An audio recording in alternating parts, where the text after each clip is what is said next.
Welcome to Power Lunch Live on LinkedIn. It's a special edition because here on the East Coast, it's, I think, 7 o'clock or so. It's dinner time. It's a dinner time edition. And in Australia, it's morning, right? It's 10 o'clock in the morning, I think, over across the pond. And we're going to have a great show tonight. I've got somebody that you all probably know. And we're going to pick his brain about digital marketing and video on LinkedIn. But before that, we do the program every Tuesday, Wednesday, and Thursday, and a lot of Fridays around 12 noon Eastern Standard Time. We have today's thought leaders, best-selling authors, people who are doing amazing work in the world, and we have them on the show so that we can learn from them. Now, the great part about this is I want you to type your questions in tonight. Because I want you to get your questions answered about digital marketing. We're going to take questions from the audience. So please do ask them. And you can do that on Facebook. You can do it on Twitter. You can do it on LinkedIn. You can do it on Twitch, I think. You can do it on all the platforms that are important. And we'll be checking those throughout the show to see if we've got questions from you. Another thing, give it a like, a share, so that your network can benefit from these same conversations. And of course, so we can shamelessly grow our audience. Now, or not so shamelessly. Whatever works. Whatever works, man. So I've got Ahmad. He is an edutainer, brand ambassador, sales extraordinaire. He's done over $1 billion in sales with his business. LinkedIn is a LinkedIn personality speaker. I know you've seen him on LinkedIn.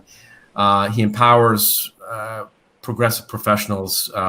He's a video trailblazer. He's been featured in Inc. and Forbes and a lot of other publications.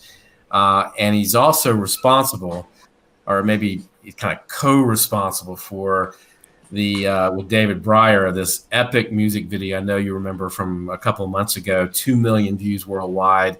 And the first question, Ahmad, is: do you and David have anything else in the works, man? Yes, we do. We've committed to doing a few things together going forward, but I want to keep it as a bit of a surprise. Let's just say there are a few things coming. Absolutely, we love collaborating with each other, and it's a way for our creative juices to flow. So yeah, stay tuned. Stay tuned. All right, you're gonna tease us. You're a big tease, man. You're teasing us. I love teasing. It's what I do. Yeah. So thank you for being on the program, man. My pleasure. And good morning, good evening. I'm really looking forward to having this chat. What is, I want to ask you, first question is there value in video for every brand and every type of business, you think? It's a very valid question. I think it's probably becoming more prevalent now than ever. And look, you can segment it based on LinkedIn and other platforms as well. We've seen what's happened with other platforms. Video has gone absolutely crazy. Everything from Instagram, and now we're seeing the growth and evolution of TikTok, which is insane. More growth than any other platform. But LinkedIn video started about 2 years ago. And prior to that, as we know, it was a job-seeking platform. It was predominantly used to showcase your online CV. And in that last 2 years, the amount of growth that LinkedIn has seen as a result of video and everything that video then means, as in personal branding, being able to market your products, your services, talk about your own personal values, show people you, the you that is doing business with them. It's completely changed the platform. And it's given people a lot of opportunities to brand themselves and position themselves as authorities for free. I mean, yeah, there's sweat equity there, and it takes time to create content. But everything that I've created, for example, has been completely free. And the opportunities that have come as a result of that have just been incredible. I mean, when I say life-changing, I know it sounds dramatic, but it's literally been life-changing for me. And that started from video content. How so? How did it change your life? I have been able to transition into some industries that are much closer aligned with what I am. I've been offered many opportunities to do speaking arrangements. I've met incredible friends business partners, built a lot of incredible relationships, and have been able to just have the conversation around myself and my brand and my future and my goals, purely because I put myself out there and people have seen me as a result of video. It's been incredible. I mean, and I think about what it was like prior to LinkedIn, and it was chalk and cheese. So it's completely shifted the way I do things. What do you think makes good video content?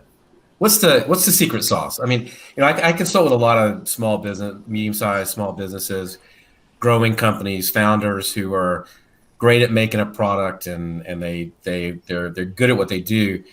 But when it comes to making video or really thinking about social media, it's kind of intimidating, right?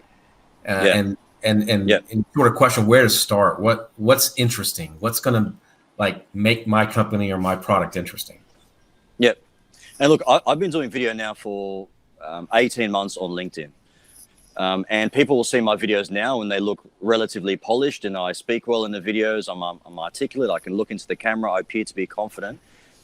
Let me be very, very clear in saying that when I started 18 months ago, I was terrified.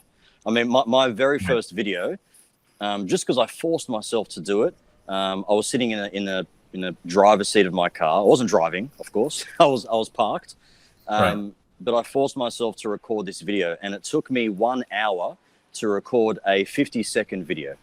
All right. And what I was doing, I was recording a video, I was watching it back, and I was judging myself. I didn't like the way my nose looked, or the way the lighting was, or the way I stuttered that certain word, or I could see the sweat pouring down from my forehead.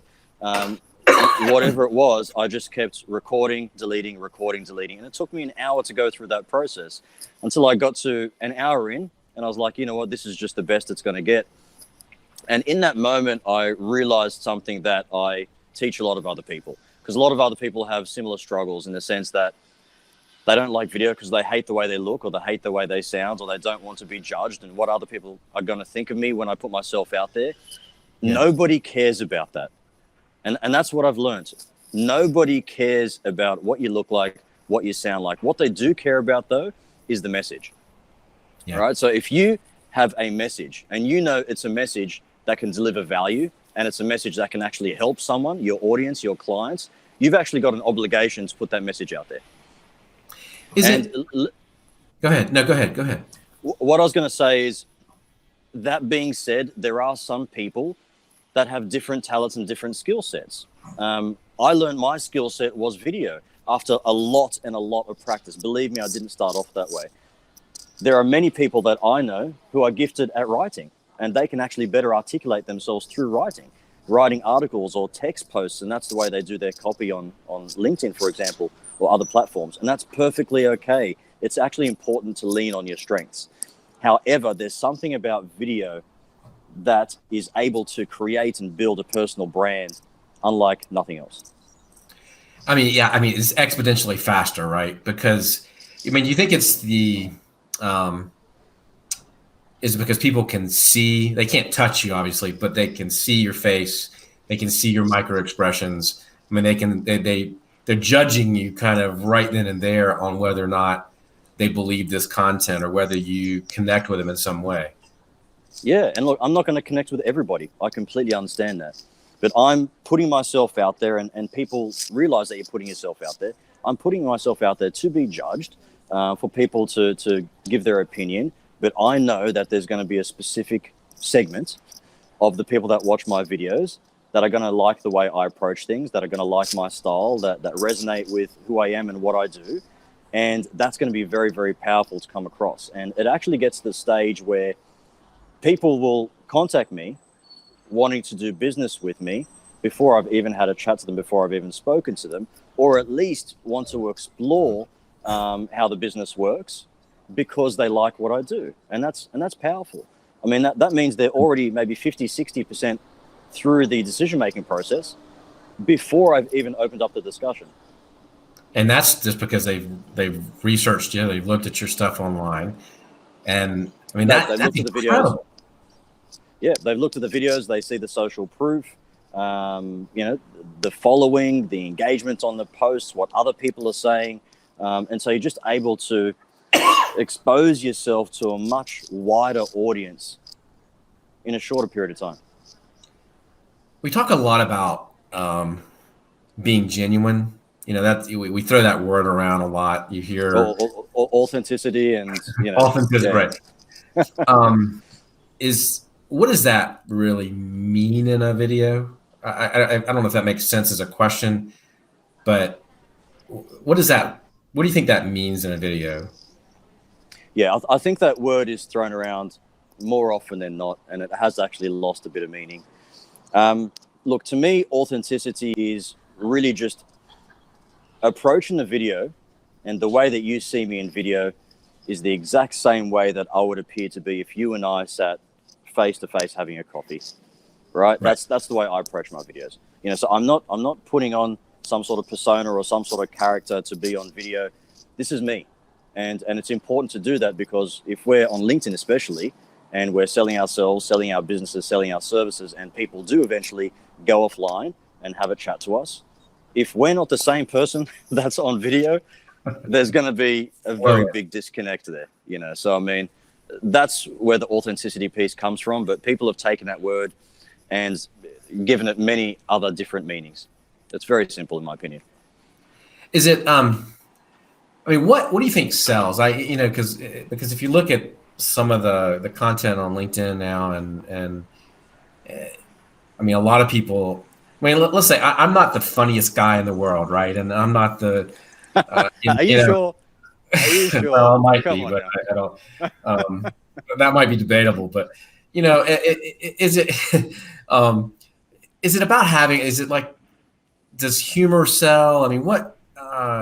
So a lot of people are using different methods to sort of reach an audience and to sell or to promote themselves. And I mean, what? But you can't. I can't be some of these. You know, that's just not who I am, right? And so, do you? I don't know what the question is really. I'm kind of lost in the question, but no, I think I got the question. I mean, I guess how should you present yourself, or what type of personality works best on video, for example?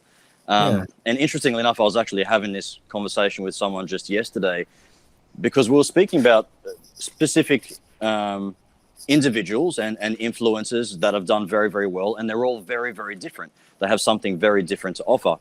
Right. I like to think I'm a funny person. My family would beg to differ. You know, I don't think my family have laughed at any of my jokes, you know, since 2000 and early 2000s. We should start a club. We should start a club, because I'm kind of in the same boat, man. You know, I've got some killer dad jokes. They just don't work anymore. You know what I mean? Yeah. My little one is 16 and I've got a 4-year-old. So, I mean, over both their heads. But where I was getting at with this is everyone's got their thing. Everyone's got a different personality type. And some people are funny. Some people are entertaining. Some people are educational. Some people are uplifting. It all works, but you'll find that there is an X factor. Okay. And the X factor is actually, despite how much you know, despite how entertaining you might be or how funny you might be, you actually have to be likable. There has to be, I'm sorry, I don't know if you can hear that in the background. That's okay. There has to be likability there. And people will then ask, well, how can I be likable? You can't really teach likability. You know, one way to be likable is to not care about being likable, you know, and that goes back to, so I think I've got a truck next to me where they're doing some major landscaping and they just decided to turn that on now. So it's all good. We can still hear you. We're okay, good. Excellent. Yeah, I mean, don't try to be likable. The more you try to be likable, the more you're going to veer from your true self. And as we were talking about that authenticity piece, but that is certainly the X factor, because you'll find people on the platform that have incredible content, that are giving away great value, but nobody's just really resonating with them. And it made me question things for a very long time. And it's just the fact that some people are just likable and some people are not. But the best way around that is to just continue doing your thing, continue approaching it the exact same way you would approach it if you were speaking to a client face to face. And do not worry about trying to be likable, trying to be popular, trying to grow a following. Just be consistent. Well, it's also about growing the right following, right? I mean, and Yes. doing it that right way. I mean, it's not about having 1 million followers or 500,000 followers, 100,000 followers. It's about, for whatever your business is, whatever you're really focused on, it's growing the right group of people who you connect with in that business. Yeah. Some people will have local brands. And if you've got a local brand, as if you're just marketing to your suburb or your city, having someone overseas or having a global audience is absolutely irrelevant. It's absolutely vanity metrics. If you have a global brand and you have global products, online products, or you travel overseas to do business, then by all means, it can help. But it should be targeted. And the way I like to approach it is, on LinkedIn, for example, you can have connections and you can have followers. My connections are all targeted connections. Okay, I've personally accepted their connection request or sent connection requests to them because they fit my target audience and ideal client profile. In terms of my following, I don't care who follows me. Right? I don't even have control over that. Like, you can go onto my profile, click follow, and you're following me. And so I've got quite a few followers. Am I going to do business with them? Absolutely not. I mean, not all of them. I'm sure there's a segment of the following that are within my target demographic, but I can't control that just yet anyway. I can certainly control my connections, and that's what I like to really drill down on. Yeah, I'm glad you made that distinction, because there is a difference. And I think we often get caught up on the followers when your connections are actually the people you're going to do business with. And I think that's really a great distinction. Yeah. That's right. What do you think makes, excuse me, the difference between sort of company pages and personal pages? Should you put as much effort into the company pages as you do your individual page, you think? I think it helps to have a company page and to have that presence there and have somewhere to direct people and point at the end of your video or at the end of your content. But it should be coming from yourself, the personal brand. We've all heard the phrase that people buy from people, and trust is actually going to come from you talking about it from a personal standpoint as opposed to a company. People have lost trust in companies. Company branding still exists, of course, but it pales in comparison now to personal branding. I mean, we're in the age of influencer marketing. And here's an alarming statistic for you, and this is the age that we're in. Kylie Jenner, for example, at 21, is going to be the youngest billionaire of all time, because she's purely leveraged her fame and influence to monetize and to make money. She's going to be the youngest billionaire of all time because she built up her fame and influence. And that's the age that we're in. It's got nothing to do with her initial knowledge or how much she studied or how much work experience she had. It's got to do with her level of fame, following, and influence. That's incredible. That's where we're at right now. That's personal branding. And look, to her credit, she's done an incredible job. She's built her team around it. She's got multiple businesses. She's got a makeup brand that's done incredibly well. And she points to that makeup brand, and she knows what her audience is to a T because she studied it. But she did something unique. She actually built up her audience first, not having any intention of having a business around it, but built up the audience first. And then once the audience was built, understood who actually that audience is, what's their demographic, what they like, what they don't like, through a number of pieces of content that actually helped segment it. And then she created a product that fits in line with that target audience. So she did it actually the complete opposite to what any other business has done historically. Is that the right way to do it? Well, it's worked in this day and age because of the influence. It's hard to argue with that, right? I mean, it's hard to argue. The youngest billionaire of all time. No, it's hard to argue that that's not a brilliant sort of strategy, in the sense that she knew she had a name, she knew she had a platform, and she had an opportunity to build an audience, and then figured out, hey, let me figure out what that audience wants. I mean, that's exactly. I mean, it's the opposite of how things have been done, but It's clever, you know. I'll That's very absolutely clever. give that to her. It's very clever. What well, and that I mean, you kind of answered the question about personal brands then, and Yeah. uh, what because I know a lot of people I talk to and I consult with in my coaching practice and consulting practice are really wary of the personal brand. And my advice to them always is you've got to put some energy into it because we are in a day and age where they're going to look at who you are just as much as they're going to look at the company. If you're the CEO, the head of a division or whatever, you're linked. I mean, you can't unlink your what you do and what the company does, right? Yeah, 100%. And you have And we to make think our of every. decisions. What I find fascinating today is, and we make our decisions now based on that.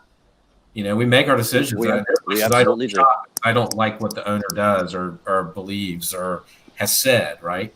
And that's Yeah, public. 100%. And at its core, it really comes down to a number of things, including personal values. Do my personal values align with this person's personal values? And if they do, oh God, you will build such a strong Yeah. and loyal following and client base. If they lost you, Rhett, Yep. Rhett, you still there? Yeah, Okay, we're good. here. Sorry, just said poor connection. Personal values is a very, very important one. And it's actually something that I've learned throughout my career in terms of where I position myself, who I associate with, and who I decide to represent. And I've been involved with businesses prior that didn't align with my personal values, and I knew it, and I compromised my personal values to do business with that, and it doesn't lead anywhere good. But when your personal values are completely aligned with where you're working, what you're representing, what you're selling, you're actually no longer selling because you truly believe in the product and you truly believe in the service and how you can help people. And that's a key differentiator. But yeah, values is important, and you have to keep in mind that our future clients, our future customers, the future market are millennials, Generation Z. And what are millennials and Gen Z focused on right now? I mean, are they looking to do business with businesses and companies? No, they're not. They're actually gravitating towards people that they're aligned with, people that share their values and what they stand for. And that's actually how they're making decisions about who to do business with. And we have to keep that in mind when we're developing our personal brands and who we're trying to target and how we're targeting them. Yeah. No, I agree. What is you know, in video, what's the how often should you post? What's the is there an equation for, you know, so if you're putting together sort of a video strategy, what do you think sort of is the how should that kind of look? And I just think the best way broad question, but to break that down is to understand the algorithm of each platform. Okay, and what I mean by that is, in its simplest form, and the best way I can explain it, on LinkedIn, for example, your goal is to try to remain in the newsfeed. Okay, that's how people are going to find you. And you can be in the newsfeed by either posting content or engaging on people's content. And why you want to remain in the newsfeed is because you're obviously going to be visible. People are going to see you. They're going to click on your profile. They're going to see what you do. And then, you know, they're going to then be passed onto your website or wherever it is they choose to go. And that's a key point in understanding what your content strategy should look like. So if we take that as the foundation, and we've learned that posts on LinkedIn generally have a lifespan of about 48 hours. It's quite a short lifespan. After about 48 hours, they pretty much go into the LinkedIn black hole, and they're no longer visible unless they've gone viral and they continue going. So that says that posting really, at a minimum, should be done at least once every 48 hours, whether it's a text post or video or whatever it might be, something that adds value. In terms of engagement is a very, very key part of this platform. You know, they call it social media, and the key word there is social. You have to be social.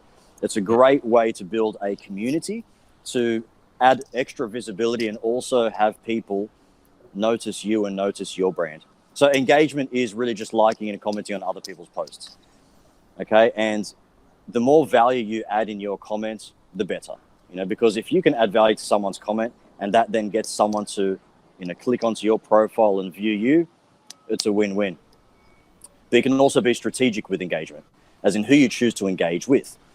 So for example, in my prior career, I was in property.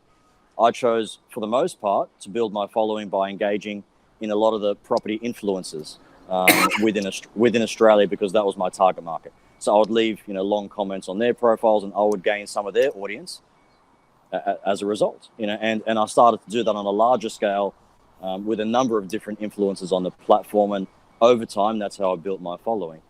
So to answer your question, look, at a minimum, I would recommend posting once every 2 days. Of course, every person is going to be different. It depends on your niche. It depends on your product or service.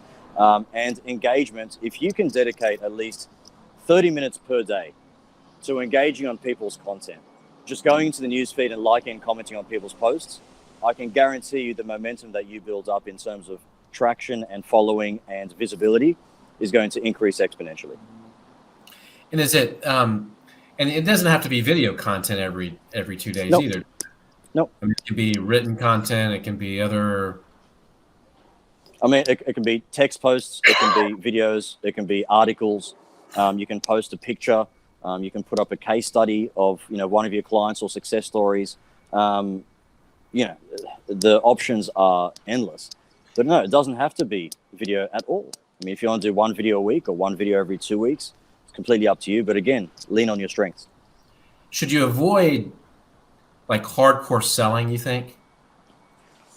Yeah, look, I've got an approach which is I will talk about what I do, as in what I actually sell, about 30% of the time in my content. All right, so about 30% of the time, you'll get an understanding of what I do, what I sell, without actually selling. I'm not doing a pitch and saying, at the bottom here, buy now or click here. But I'll definitely talk about how I add value by doing what I do and what my profession is, where I work and whatnot. 30% of the time. 70% of the time, I'm actually just building trust.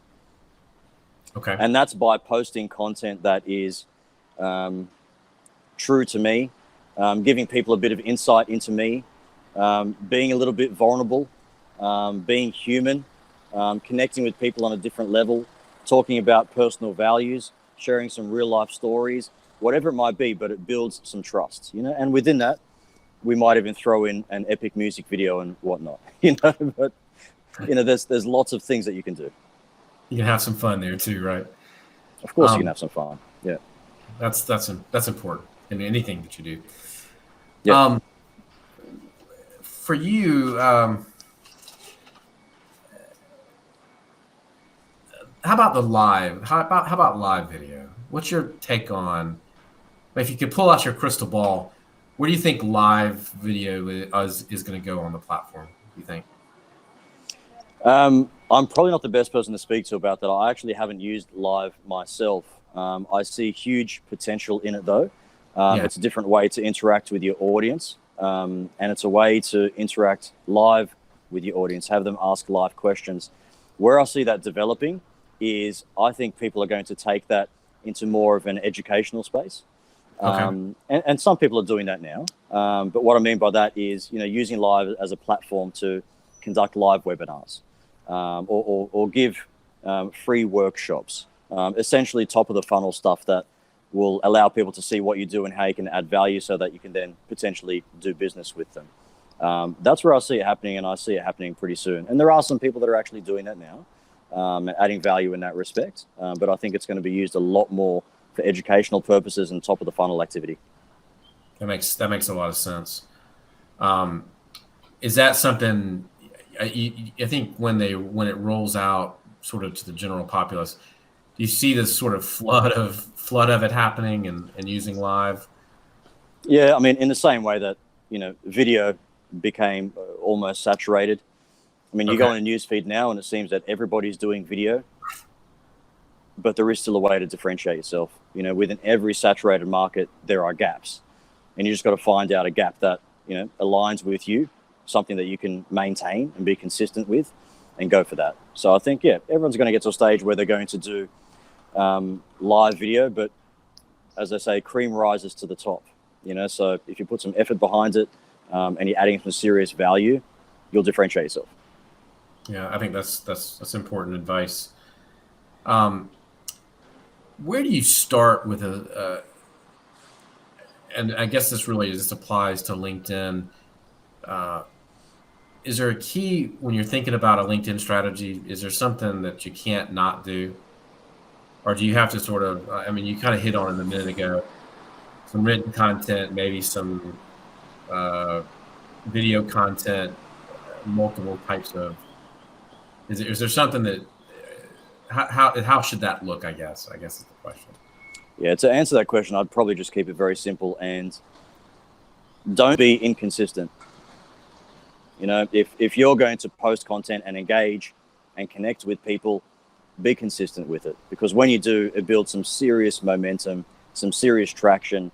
You build a following, you build large engagement, you build a community and an audience. And yes, if you do your work behind the scenes, it does then translate into warm leads into your pipeline and closing deals.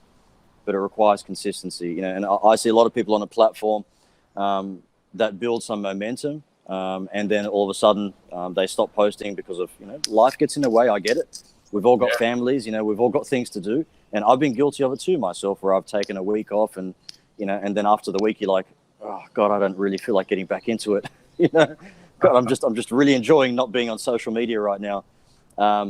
But it requires consistency, and that's because the momentum can drop off very, very quickly, and LinkedIn actually does favor people that are consistent by giving them more reach, and that reach can then equal more engagement. More engagement equals a wider audience, people that are able to see you and be exposed to you. So going back to those algorithms for a minute, posting probably more than every 2 days, but at least every 2 days, staying in the feed, by engaging, particularly everybody that comments on your whatever you've posted, but growing your audience by engaging with others. Are there ideal times to post, you think? Yeah, there are, and it's definitely a game. And what I mean by that is, look, the ideal time to post is whenever it's the ideal time for your audience to see it.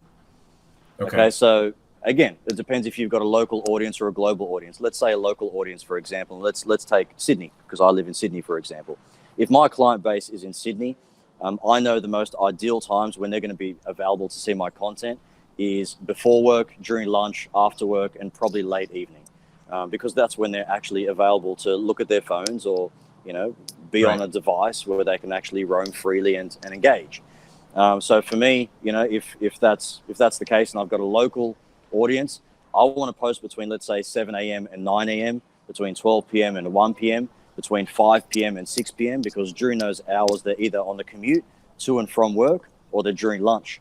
There's also a sweet spot in the evening, probably after dinner, where people are sitting on the couch or lying in bed and they're roaming through their phone and you know, willing to engage.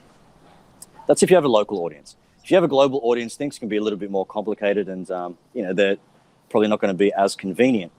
I've got a global audience because of a number of things that I'm doing, and so I want to target as many time zones as I possibly can. And for the people that follow me, especially in Australia, they'll see that I actually post quite late.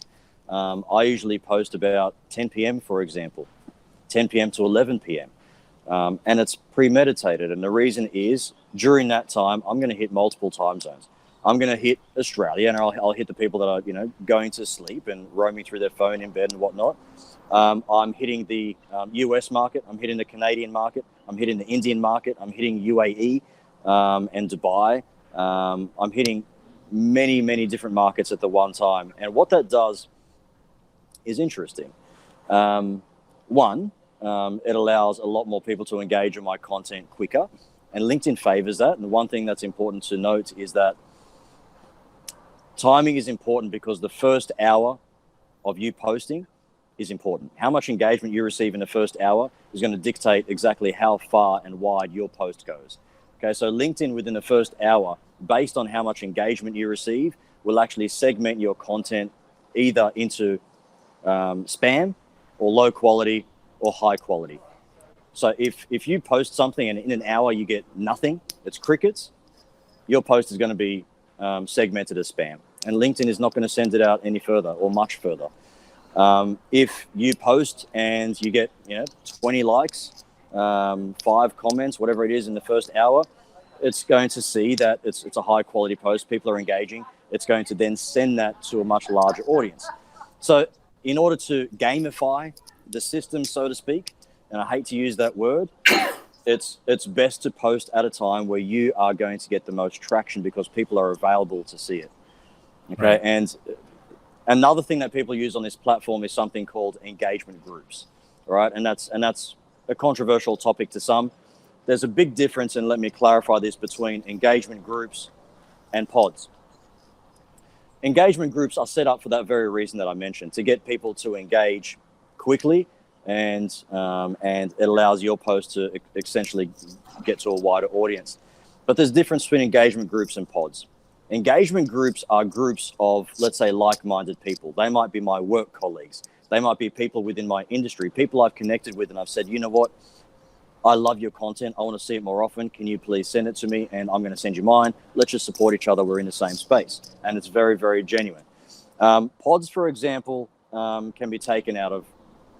Pods can go to a new level. And I've been in them before, where they're run almost with a set of rules. And there's people in the pods that you haven't even met before, that you don't know from a bar of soap, and you're asked to support them and their content despite you resonating with their content or not. And that I don't necessarily believe in. But engagement groups, absolutely, I'm all for that. Engagement groups have been around on every single social media platform since the dawn of time. And so it's important to take advantage of that. And that's literally as simple as approaching your work colleagues and saying, look, we're all posting. Let's just get into a little group. We can post each other our links and support each other. It's all like-minded people supporting each other within the same space. Yeah, I don't have any problem with that at all. I think that's smart. Yeah. Actually, it's smart to do. It's smart to do, absolutely. And look, the pods approach, like I said, can go to a bit of a dark space. Just because because of greed and everything else. They're pretty pushy about it too. I've been in some that are just ridiculous. You know what I mean? As in, you have to post. I mean, you have to engage on content within the first 15 minutes. You have to engage on everyone's content, and the rules can be long and very, very painful. Yeah, when it takes the fun out of it, you shouldn't be doing it, I think. Right. That's right. What is? I want to let you get back to your day, but I wanted to ask you sort of your bigger takeaways, right? What if somebody's really trying to grow an audience, they're at a place where they're trying this and they're trying that, they're not making as much headway as they should or they want. What's your advice for them? I mean, what are your sort of big LinkedIn takeaways? My advice is two-part. Number one, just get started. And number two, leverage. Leverage off the people that that have done it. And there's a concept that I actually learned from Tony Robbins, which is grow by proximity. As in, if you've just started on a platform and you've got 500 followers, don't approach someone that has 2 million followers and ask them for help. Approach someone that has 10,000 and find out what they did to grow to a level of 10,000 followers. Approach someone that's getting large engagements that you admire. Ask them how they did and what the steps were that they took to do that, and learn the skills to be able to do that yourself. Find out people that are monetizing LinkedIn and actually growing their business as a result within your space. Reach out to them and understand what they've done. It's no different from approaching a mentor in real life and learning from their mistakes and expediting your journey and your process. That's exactly what I did at the very beginning. And, I was able to do in 18 months what would have taken many people years to do, because I just leveraged and reached out to people that could assist me. The other thing is get started. Don't overthink it. People are going to overthink their strategy and approach and whether or not this video is perfect. And should I say this? Should I say that? Just get started, because if you get started, you're going to make mistakes a lot faster, which is what we all need to do. And from that, growth is going to occur. And plus, you'll find that LinkedIn is very, very forgiving, It's such a forgiving platform. The best thing about LinkedIn is that it's such a large and beautiful community of people that just want to support and help each other and lift each other up. And once you start posting and start engaging and start being active, you really see a sense of that. And look, you and I, Rhett, met through LinkedIn and through LinkedIn activity and through mutual friends. We've got a friendship as a result. We wouldn't have met otherwise. Right. And so the platform really does help in connecting people genuinely. So get started. I agree with you 100%. I've had in the last year, I've been on LinkedIn for a long time, but really in the last year, have just had these amazing conversations and collaborations with people that I just wouldn't have had any reason in regular business to have any interaction with. But it's made my experience on LinkedIn, my work experience, my personal life experience that much richer because of those interactions. And just like you, it being life changing for you, I would agree. I'd say, Yeah. you know, it is absolutely amazing. And I mean, you grew your audience in 18 months to over 100,000 followers, right? I mean, that's just Yeah. phenomenal. And It's been a hell of a journey. I think I I have just no idea how you keep tipped. up with it because yours is actual real engagement. And Yeah. I mean, I know the onslaught I have on LinkedIn. I can't imagine how you manage the on your side.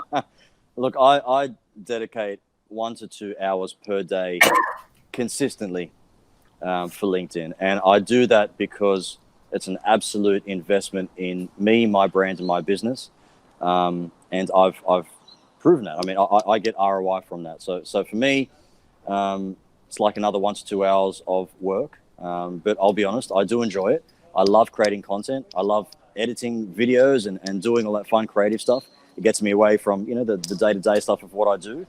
Yeah. And like you mentioned, I love the community feel of it and actually just spending time, you know, engaging and having those conversations with people online. I genuinely enjoy that. So I've been very consistent with it, and I've set myself some goals to continue to be consistent with it, just to continue that momentum. But yeah, it takes time. There's no doubt. Well, hey, man, Ahmad, thank you for sharing your wisdom. I think it really does help people to understand that you don't have to overthink it, that you don't have to make it complicated.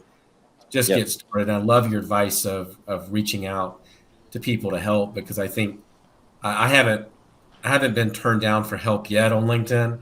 I think people are more than willing to lend a helping hand and give you some advice. You Yep. know, review content, review your page to see what they think you could do better. I mean, Yep. people are always willing to help. Oh, they are. They are. And look, I'm willing to help as well. So feel free to reach out. I'm happy to provide my advice. But I haven't been turned down either, and that's the nature of the platform. What How can people find you? Okay. And we'll put a So link in the thing, but perfect. So feel free to reach out to me via LinkedIn. I'm currently partnered with 2 companies. I'm partnered with a company called Success Resources, and we bring some incredible people to a place near you. So we work with people of the likes of Tony Robbins, Gary Vaynerchuk, Richard Branson, Grant Cardone, and there's many more exciting people that we're bringing to a place near you sometime this year. So feel free to reach out to me via LinkedIn and get in touch. You can go to success-resources.com.au. I'm also partnered with a company called Sales IQ Global, and I'll be running some social selling workshops. So a lot of the stuff that I'm talking about now, I'll be teaching in a 2-day workshop at least once a month. So feel free to reach out to me to discuss that also. yeah, we didn't even get into the whole sales thing, which is a whole nother hour Yeah. conversation, picking your brain about sales. Yeah, 'Cause you're yeah, absolutely. And look, that is a different conversation because a lot of the stuff that we discussed, well, the stuff that you see at face value on LinkedIn, a lot of the magic actually happens behind the scenes via direct message, you know, via the use of tools like Sales Navigator, and that's a whole different ball game. Yeah, no, absolutely. It's a whole nother skill set and a whole nother, but you're excellent at it. Um, Sorry, got a cough here. I don't No have problem. coronavirus, I promise. Yeah, that was gonna be my next question. I can't give it to you over the phone. I'm Yeah, sorry. no, I'm safe over here. I'm okay. You're safe. You're safe. Mark safe. Mark safe on Facebook, right? Um, hey, that's another quick. I could talk to you all night. How is that changing? How is that worldwide pandemic? I mean, I know you've been affected by speaking gigs. I know it's. I've already got events that are canceled that I was supposed to work on and be part of. And Yep. how do you think is there a is video? I mean, do you think it's going to force some, or I guess give some an opportunity for some new um, platforms to pop up, or new video ways we use video? I mean, is it I going to think it's been change industries really? I think it's been really enlightening for everyone. One, the behavior that is happening, the human behavior as a result of what is now a pandemic, and the behavior that results from fear, fear of uncertainty, panic, hysteria. From a business standpoint, we're seeing a few things, and I was actually having a chat to a few people about this, and I've got a Chinese client that I was speaking to yesterday, and a lot of businesses in China, small businesses, that were essentially operating month to month because they've had to shut down for a period of time, haven't been able to survive during that period, and as a result of what's happening with the coronavirus, have had to shut down their business. And it makes you think, how many businesses are actually operating month to month with no buffer? How many businesses can actually survive if we were told today that, you know what, we have to stay inside now for the next 8 weeks? How many businesses are going to survive? And it makes you think, can your business actually operate online? Can your business operate digitally? Do you have contingencies in place for that right now? I think we're being forced to think about those options. And yet tools like Zoom and Skype and anything else that helps facilitate business activity without being with someone face to face. Yeah, I mean, I know for a fact that Zoom stocks have skyrocketed since October last year for this very reason. So I think it's making people think about that. The other thing to think about is, why are we responding to fear the way we're responding to fear? And you and I were discussing this before the call, Rhett, where some of the behavior is just ridiculous, and it's happening here, it's happening in the States, where in order to compensate for the lack of control, people are now going to supermarkets in droves and buying trolleys full of toilet paper and pasta and rice, and the shelves are now empty. You can't go to a supermarket here in Australia, in Sydney especially, and find toilet paper. It's a staple. And the reason that that's happening is because of fear. People are trying to compensate for that control by buying staple items that they feel are going to make them a little bit more comfortable and secure with themselves, and it's resulting in some ridiculous behavior. My concern is, how much is this behavior going to increase? If this is the beginning stages of this virus, and we're seeing this behavior start already, when things get a little bit more serious, which I hope they don't, but we have to prepare for the worst. What's that behavior going to look like? And so fear is something that everybody exhibits, but everyone reacts to that differently. And I talk about it quite a lot because with what I do in terms of being associated with Tony Robbins and talking about Tony Robbins events, he deals quite often with fear and limiting beliefs, and how fears can manifest into obviously negative behavior, and they can snowball. It's exactly what we're seeing right now. So for anyone out there listening, I would say, from a business standpoint, think about how you're going to make your business survive if the worst was to occur. What digital techniques and platforms can you leverage off in order to make sure that you're not affected, or you minimize any disruption to your business? And also, we have to take a serious look at ourselves in terms of how we respond to fear and how that might escalate. Because what we're seeing in terms of the panic is really just fear working on fear, working on fear. People going to the supermarket and buying trolleys full of toilet paper is going to make someone else think, holy crap, I have to go buy some toilet paper now because I'm not going to have any left. And that snowballs and it just increases exponentially. So a few things we have to think about. I don't understand that in the least bit, because toilet paper is the least of our worries. Look, me personally, I'd be more worried about, Panadol or Nurofen and things that I actually can't get. Toilet paper, I mean, it's not the be all and end all. If you're going to worry about something, let's worry about things that are significant. And putting your sales hat on, it seems to me that we really ought to double down now on our customer experience, right? And really make sure our customers are comfortable and understand that we're there and that we're not going anywhere. I mean, it really, I've been thinking about this a lot, and having a strategy to make sure that you reach out to all of your customers too as a business and reassure them too, and keep them updated. 100%. I think that's more important than ever right now.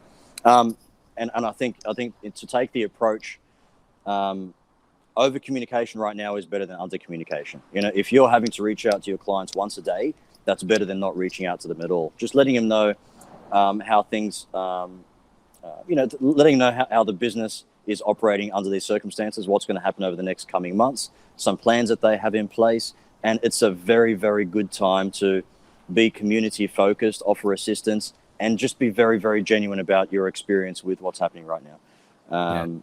Because it's real. It's real. It's affecting the globe. There's no point fluffing around. Just let them know that you're still there. This is what you plan on doing. And if you can offer support in these particular areas, you're there to offer support. But important to be very community focused right now. Yeah. And always thinking of, this might be the time you have to pivot, if something is changing that you're not going to be able to recover from. So thank you so much. I'll let you go. I could keep you here all day and all night. And likewise. Because it's really, I think, just a great conversation. But thank you so much, and we'll chat soon. And have a good night, man, or a good day. My pleasure. Yeah, it's going to be a good day. Thank you very much for having me, and we can do this more often. I absolutely love having a chat. Fantastic. I'll hold you to that. And thank you for spending some time with us, evening here on the East Coast, and wherever you are in the world. I hope you're enjoyed the conversation, and thank you for joining us. And sorry we didn't get to the questions. I've been so focused I didn't even look. I'm so sorry. So if you engage, I will engage with you here offline, and I know Ahmad will as well. And you guys have a good evening until tomorrow. Go out and do good work, and have a great rest of your day wherever you are. Thanks.